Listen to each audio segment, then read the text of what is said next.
She stood there, frozen, her hands trembling at her sides, her breath shallow and uneven, like she was drowning in air. Her eyes, those beautiful brown eyes that once held so much light, so much hope, so much life, were now cast downward, staring at the polished marble floor of the shopping mall as if she could disappear into the cracks between the tiles. And him, he was loud. "You think you can just bump into me and walk away? Do you have any idea who I am?" His voice echoed through the atrium like a weapon. It bounced off the high ceilings, reverberated through the corridors, and pierced through the casual Saturday afternoon buzz of shoppers. Conversations stopped mid-sentence. Footsteps slowed. Heads turned, one by one, then dozens at once. Phones came out of pockets and purses, cameras already recording. The spectacle had begun, and he was the ringmaster. She whispered something, barely audible, her voice so small it could have been mistaken for the wind. I'm sorry. I didn't see you. I didn't mean to. You didn't see me." He laughed, a cruel, sharp laugh that cut through the air like broken glass dragged across concrete. "Of course you didn't. People like you never see anything, do you? You just stumble through life like some lost, helpless animal." Pathetic, her shoulders hunched forward, her body instinctively trying to make itself smaller, invisible. She took a step back, her worn sneakers squeaking softly against the polished floor. But he stepped forward, closing the distance, invading her space, towering over her. "Look at you," he sneered, his eyes raking over her like she was something dirty he'd stepped in. His gaze traveled from her faded jeans to her simple white t-shirt, to her second-hand jacket with the fraying cuffs. "Still dressing like you're standing outside a shelter waiting for a handout. Still looking like you crawled out of the gutter. Some things never change, huh? You're still nothing." A woman nearby gasped softly, her hand covering her mouth. An older man shook his head and muttered something to his wife. A teenager held up his phone higher, making sure to capture every moment. A security guard stood at the edge of the scene, arms crossed over his chest, watching but doing nothing, just watching, just standing there like a statue. She said nothing. She didn't defend herself. She didn't fight back. She just stood there, absorbing it, all of it, the insults, the stares, the whispers, the judgment. Her lips pressed together in a thin line. Her jaw trembled slightly. Her fingers curled into fists at her sides, but she didn't raise them. She didn't yell. She didn't cry. She just endured, like she always had. And then, slowly, painfully, she lowered her head. Her chin dropped to her chest. Her eyes closed, and in that moment, she looked like she wanted to vanish from the earth entirely, but she didn't know. She had no idea that this moment, this humiliation, this cruelty, this public degradation would be the very thing that destroyed him. Not her. Him. But let me take you back, just for a moment, because this woman standing here, being torn apart in front of strangers, being mocked and humiliated and treated like garbage, she wasn't a stranger to him. Oh no, she was everything to him once. 3 years ago, she wasn't just someone he bumped into at a mall. She was his fiancée, his partner, his lover, the woman who held his hand through the darkest nights of his life. When he had nothing, she was there.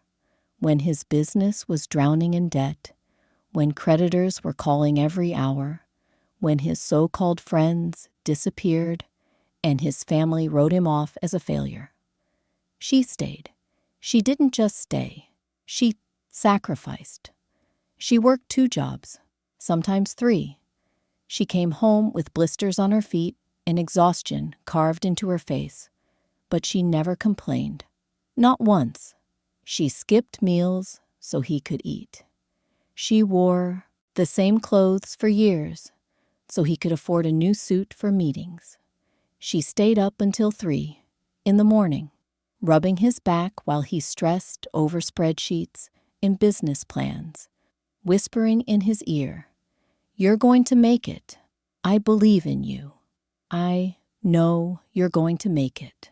And she meant it, every single word. She believed in him when no one else did, not even himself. She was his backbone, his foundation, his reason to keep going when everything inside him wanted to quit. And when he finally made it, when his company took off, when the money started pouring in like a flood, when his name started appearing in business magazines and investment portfolios, he left her, just like that. No warning, no gradual distance, no slow fade. One day, he just looked at her, this woman who gave him everything, and said the words that shattered her world. "You're holding me back." His voice was cold, detached, like he was reading from a script. "I need someone who fits my lifestyle now. Someone polished. Someone who knows how to move in the circles I'm moving in. You understand, right?" She didn't understand. How could she? But she didn't fight him. She didn't scream or beg or fall apart in front of him. She just nodded and let him go. And he moved on fast. So fast. A new woman appeared on his arm within weeks. A model, polished and perfect, with the right last name and the right connections. He erased the past like it never happened. He told people she was a phase, that she was clingy and desperate, that she couldn't keep up with his ambitions. He rewrote their entire history, made himself the victim, made her the burden, and she disappeared into the shadows, quietly, completely, until now. Look at her. Really, look at her. Standing there in that mall, surrounded by strangers, being verbally torn apart by the man she once loved, the man she once saved. And what do you see? You see someone small, someone quiet, someone who looks like life has beaten her down so many times, she's forgotten how to stand up straight. Her clothes are simple, too simple. A pair of jeans that have seen better days, frayed at the hems, a plain white t-shirt, no logos, no brands, nothing flashy. A jacket that's been worn so many times, the cuffs are starting to fray, and the zipper sticks halfway up. Sneakers that were probably white once, but are now a dull gray from years of use. She looks ordinary, forgettable, like someone you'd pass on the street and never think twice about. And that's exactly what he sees. Nothing. No one. A ghost from his past that he thought he'd buried forever. But there's something else. Something beneath the surface. If you look closely, really closely, you'll see it. The way she holds herself. Despite the insults, despite the crowd, despite the shame he's trying to drown her in, she doesn't collapse. Her posture is bent, yes. Her head is lowered, yes. But she's not broken. There's a quiet dignity in the way she breathes, in the way she keeps her hands steady, even though they're shaking, in the way she doesn't run, doesn't scream, doesn't fall apart. She's been through worse, much worse, and she survived. She carries scars, deep ones, that no one can see. Scars from the nights she cried herself to sleep after he left. Scars from the months she struggled to pay rent and buy food because she'd given everything to him. Scars from the shame and humiliation of being abandoned by the one person she thought would never leave. But she's still here, still standing, still breathing. And that takes a strength most people will never understand. She doesn't beg him to stop. She doesn't plead for mercy. She doesn't fight back. She just absorbs it, all of it, because she knows something he doesn't. She knows that silence is not weakness, that endurance is not surrender, that surviving is a victory in itself. And one day, maybe not today, maybe not tomorrow, but one day, the world will see what he refuses to, that she is not nothing. She never was. "You know what your problem is?" he said, his voice rising again, making sure everyone within 100 feet could hear. "You've always been a victim, always waiting for someone to save you, always looking for a handout." She flinched, just slightly, but he saw it, and it fueled him. "Yeah, that's right," he continued, circling her now like a predator. "That's what you did with me, wasn't it? Latched onto me like a leech. Thought you could ride my coattails to success. But guess what? I didn't need you. I never needed you." The crowd murmured. Some people looked uncomfortable, shifting their weight from foot to foot, glancing at each other like they wanted to intervene, but didn't know how. Others, they watched with morbid fascination, their phones still recording, already imagining the likes and shares and comments this video would get. A young woman whispered to her friend, "This is so messed up." But neither of them moved. A security guard, the same one who'd been standing there the whole time, finally took a step forward. "Sir, maybe you should what?" The ex snapped, whirling around to face him. "I'm having a conversation. Is that illegal now?" The guard hesitated. "No, but..." "Then back off." The guard backed off, just like that. Because the ex was wearing an expensive suit. Because he looked important. Because he sounded confident. And she looked like no one, so no one defended her.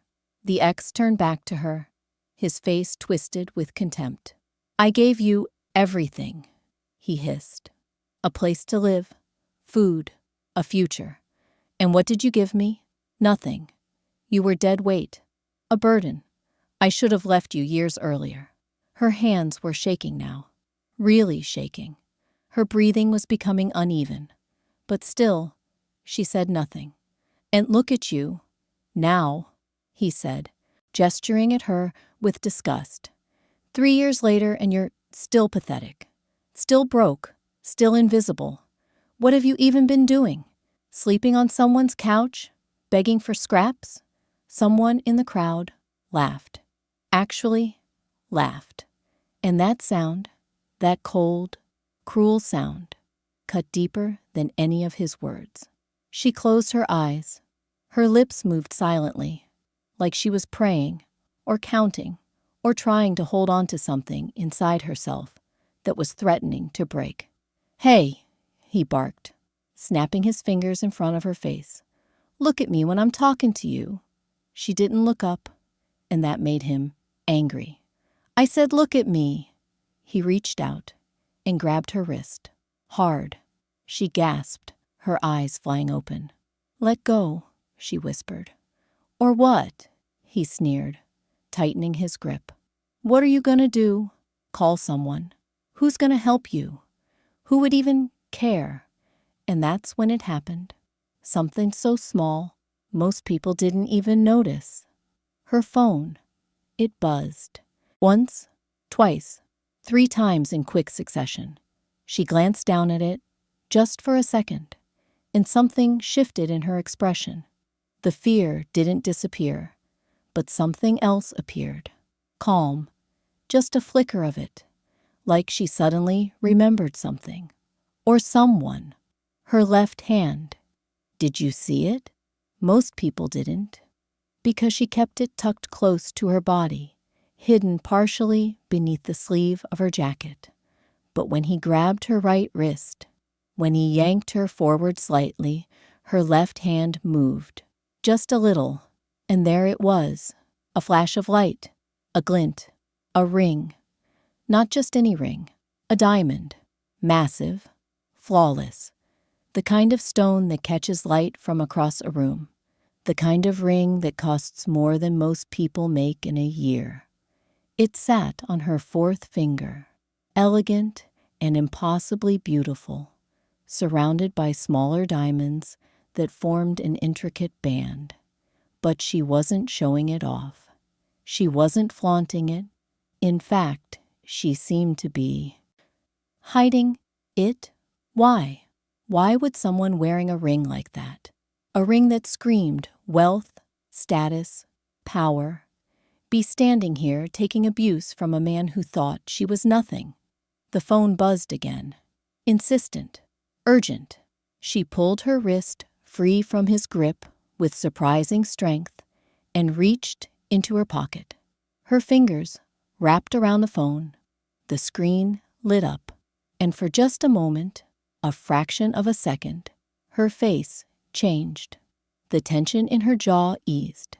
The fear in her eyes dimmed, and something else took its place. Relief. She didn't answer the call. She just looked at the screen, took a slow, deep breath, and slipped the phone back into her pocket. "Who's that?" the ex demanded, his eyes narrowing with suspicion. "You got a boyfriend now? Someone else you're leeching off of?" She didn't respond. She just looked past him, toward the entrance of the mall. And that's when I saw them, two men, standing near the glass doors, watching, both wearing black suits, tailored, expensive, pristine. One of them was speaking into a small earpiece, his eyes never leaving the scene. The other stood perfectly still, his hands clasped in front of him, his expression unreadable. They weren't shopping. They weren't browsing. They were waiting. And then, from behind them, a third figure appeared, taller, broader, moving with a kind of quiet authority that made people instinctively step aside without even realizing they were doing it. He walked slowly, deliberately, his eyes locked on her, only her. The ex was still talking, still ranting, still throwing insults into the air like they were confetti. But she wasn't listening anymore. She was watching him, the man in the black suit, walking toward her. And for the first time since this whole nightmare began, she smiled, just a little, just enough. The air changed. I don't know how else to describe it. One moment, the mall was full of noise, chatter, footsteps, the distant hum of music from a store speaker, the ex's voice still echoing off the walls. And then, silence. Not complete silence, but a shift. Like the temperature dropped 10 degrees in an instant. Like the oxygen got thinner. People stopped talking. They didn't know why. They just stopped and turned and stared at him. He walked through the crowd like Moses parting the Red Sea, not because he pushed anyone, not because he said a word, but because his presence demanded it. He was tall, over 6 feet, easily. His suit was black, perfectly tailored to a frame, the kind of suit that costs more than a car. His shirt was crisp white, his tie a dark charcoal gray. His shoes gleamed like mirrors. But it wasn't the clothes. It was him. The way he moved, smooth, controlled, unhurried, like he had all the time in the world and the world would wait for him. His face was sharp, high cheekbones, a strong jawline, dark eyes that seemed to see everything without giving away anything. And he was looking at her, only her. The ex was still talking, oblivious to the shift happening around him. "You think you can just ignore me? After everything let her go." The voice was low, calm, cold, like ice sliding over steel. The ex froze, literally froze mid-sentence, his mouth still hanging open. He turned slowly, his eyes widening, when he saw the man standing just a few feet away. "Who the hell are you?" the ex demanded, trying to sound tough, but his voice cracked just a little. The man didn't answer. He just looked at him. And that look, God, that look, it was the kind of look that could strip away every layer of bravado, every false sense of confidence, every lie you told yourself about who you were. It was the kind of look that made you feel small. "I said who?" "I heard you," the man interrupted, his tone unchanged. "Let her go." The ex glanced down at his hand, which was still gripping her wrist. He let go, not because he wanted to, but because something in his gut told him that if he didn't, something very bad would happen. She stepped back, rubbing her wrist gently, and moved, almost unconsciously, toward the man in the black suit. He didn't touch her, not yet, but he shifted his body slightly, positioning himself between her and the ex. A shield, silent, immovable. The ex laughed, a nervous, desperate sound. "So what? You're her bodyguard? Her, what, new boyfriend? You think you're gonna scare me?" The man tilted his head slightly, like he was considering the question. Then he said, very quietly, "I'm her husband." The words hit like a bomb. "Her, what?" The ex's face went pale. Actual color drained from his cheeks, leaving him looking almost gray. "Her husband," the man repeated, his voice still calm, still measured, like he was discussing the weather. The crowd gasped, heads turned to each other, eyes wide, mouths open.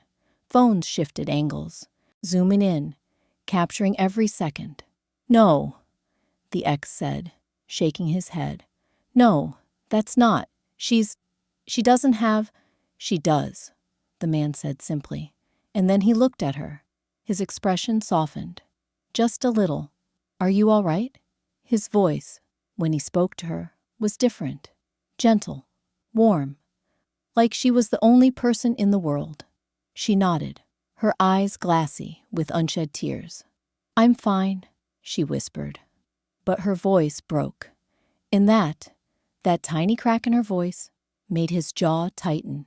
He turned back to the ex, and the warmth vanished. "You put your hands on her.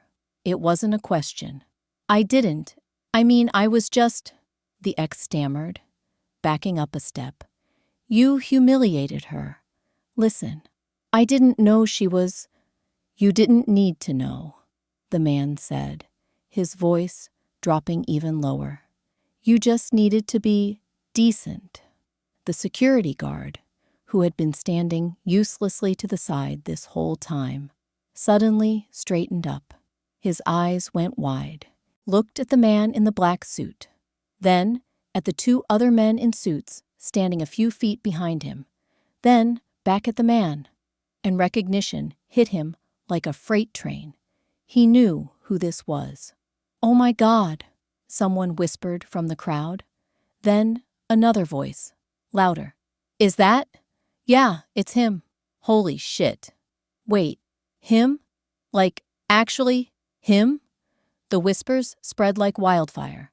Name after name after name, passed from person to person, each one carrying more weight than the last. The ex's eyes darted around, confusion turning to panic. "Wait, who are you?" The man didn't answer. He didn't need to. Someone in the crowd did it for him. A young man, probably in his 20s, his eyes wide with shock and something that looked almost like fear. "That's Lee Jun-ho." The name hung in the air, heavy, final, and the ex's knees nearly buckled. Lee Jun-ho, the man who owned half the city's real estate, the man whose name appeared in sealed court documents and hushed conversations between politicians, the man whose business empire stretched across continents, legal on the surface, but everyone knew. Everyone knew what he really was, who he really worked for, what he was capable of. The Korean Mafia boss. And she was his wife. The ex's face went from pale to white. Actually, white, like every drop of blood had drained from his body. "No," he breathed. "No, no, no, that's not, she's not." "She is," Junho said, his tone leaving no room for argument. The ex looked at her, his eyes desperate, searching her face for some sign that this was a joke, a misunderstanding, a nightmare he was about to wake up from. But she just looked back at him, calm now, almost pitying. I didn't know," the ex stammered, his hand coming up in a defensive gesture. "I swear, I didn't know she was. I would never have." "You would never have—" "What?" Junho asked, taking a single step forward. Just one step, but it might as well have been a mile. The ex stumbled backward, nearly tripping over his own feet. I'm sorry, okay? I'm sorry. It was a mistake, a misunderstanding.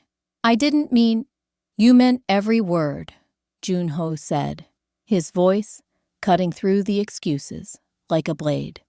"Don't insult me by pretending otherwise." The crowd had grown larger now. People from other floors had heard the commotion and come down to watch. The entire atrium was packed with onlookers, all of them silent, all of them watching, waiting. The security guard finally found his voice. "Mr. Lee, I apologize. I didn't realize—" "You didn't realize what?" Junho asked, not even looking at him. That she deserved basic human decency. "That takes realization?" The guard went silent. Junho looked at the ex again. "You humiliated her, publicly, loudly, proudly." His voice was still calm, terrifyingly calm. "You grabbed her. You insulted her. You made her feel small because it made you feel big." The ex opened his mouth, but nothing came out. Junho continued. "You did all of this in front of witnesses, in front of cameras, in front of the world."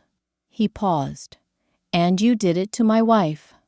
The two men in suits behind him moved, just slightly, positioning themselves on either side of the ex, not touching him, not threatening him, just standing there.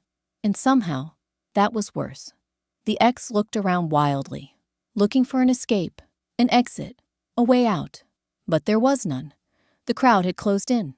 Not aggressively, just there, watching, recording, bearing witness. "Please," the ex whispered, his voice breaking. "Please, I'm sorry. I'll apologize. I'll do whatever you want. Just—" "What I want," Junho said quietly, "is for you to understand what you've done." He gestured subtly toward the crowd. "Look around. Do you see them? They're all watching. They're all recording. And by tonight, the entire city will know exactly who you are and what you did." The ex's breathing became rapid, panicked. "But that's not enough," Junho continued. "Because people like you don't learn from shame. You don't learn from public humiliation." He leaned in slightly, lowering his voice so only the ex could hear. "But I heard it too. We all did. You learn from consequences." The police arrived within minutes. Not regular patrol officers, detectives, 3 of them. And the moment they saw Junho, their entire demeanor changed. One of them, a middle-aged man with graying hair and tired eyes, approached cautiously. "Mr. Lee," he said, his voice respectful, almost deferential. "We received a call about a disturbance." Junho nodded toward the ex. "He assaulted my wife, grabbed her wrist, refused to let go. There are over 100 witnesses and at least 30 videos. The detective looked at the ex, then at her, then back at Junho. "We'll need statements." "Of course," Junho said smoothly. "But first, I want him arrested. Publicly. Now." The detective hesitated for only a second. Then he nodded to his officers. "Sir," one of them said to the ex, "you need to come with us." "What? No, this is insane. I didn't assault anyone. I just—" "You grabbed her against her will and refused to release her," the detective said flatly. "That's assault. You're under arrest." "This is bullshit," the ex shouted, his voice rising with desperation. "You can't do this. I have rights. I have lawyers. I'll—" "Then call them," the detective said, pulling out handcuffs. The crowd watched in complete silence as the cuffs clicked around the ex's wrists. He struggled, not physically, but verbally, yelling, cursing, threatening, but no one cared. The officers led him away, his voice echoing through the mall even as he disappeared from sight. And the crowd, they erupted, not in cheers, but in whispers, in gasps, in furious typing on phones. The videos were already uploading. The hashtags were already trending. By the time the ex reached the police station, his name was everywhere. His face was everywhere. And the internet? The internet is unforgiving. His business partners saw the videos. His clients saw the videos. His family saw the videos. Within hours, his company released a statement distancing themselves from him. Within days, his contracts were terminated. Within a week, his name was toxic. He didn't lose his freedom, but he lost everything else. His reputation, his career, his future. All because he thought she was nothing. All because he forgot that cruelty has consequences. The mall cleared slowly. People lingered, whispering, pointing, taking photos of the spot where it all happened like it was some kind of historical landmark. But Junho didn't care. He only cared about her. He guided her gently toward the exit, his hand resting lightly on her lower back. Not possessive, just protective. One of his men opened the door to a black car parked directly outside, a sleek Mercedes with tinted windows. She slid into the back seat, and he followed, the door closing behind them with a soft, final click. For a long moment, neither of them spoke. She stared down at her hands, her fingers trembling slightly. "I'm sorry," she whispered finally. He looked at her, his brow furrowing. "For what?" For making you come all the way here. For causing a scene. Stop," he said gently, but firmly. He reached over and took her hand in his. "You didn't cause anything." "He did." She looked up at him, her eyes shining with tears she'd been holding back for too long. I froze. I didn't know what to do. I felt so small." "You're not small," he said, his thumb brushing softly over her knuckles. "You've never been small, not to me." A tear slipped down her cheek, then another, and then she broke, quietly. Her shoulders shook, her breath came in gasps, and she leaned into him, her face buried in his chest, as 3 years of pain finally came pouring out. He held her, didn't say anything, didn't try to stop her, just held her, because sometimes that's all someone needs. After a while, her breathing steadied. She pulled back, wiping her eyes with the back of her hand, laughing softly at herself. "I'm a mess." "You're beautiful," he said simply, and he meant it. She looked at him, really looked at him, and saw something she hadn't seen in years. Safety, respect, love. "Thank you," she whispered. "Always," he replied. 3 months later, She was standing in a completely different place. Not a mall, not a scene of humiliation, but a small art gallery in the heart of the city. Her art gallery. The one she'd always dreamed of opening but never thought she could. The one Junho helped her build, not by doing it for her, but by believing she could. She stood in front of a painting, one of hers, bold and vibrant and full of life, and smiled, really smiled, because she'd finally found what she'd been searching for all those years. Not revenge, not validation from the man who abandoned her, but freedom. Freedom to be herself, freedom to create, freedom to live without fear. And beside her, always, was Junho. Not because she needed him to survive, but because she chose him, and he chose her every single day. The ex, he faded into obscurity, his name forgotten, his existence irrelevant, because in the end, people like him always do. But her, she rose, not with anger, not with bitterness, but with grace, with strength, with quiet, unshakable dignity. And that, more than anything, was the sweetest victory of all.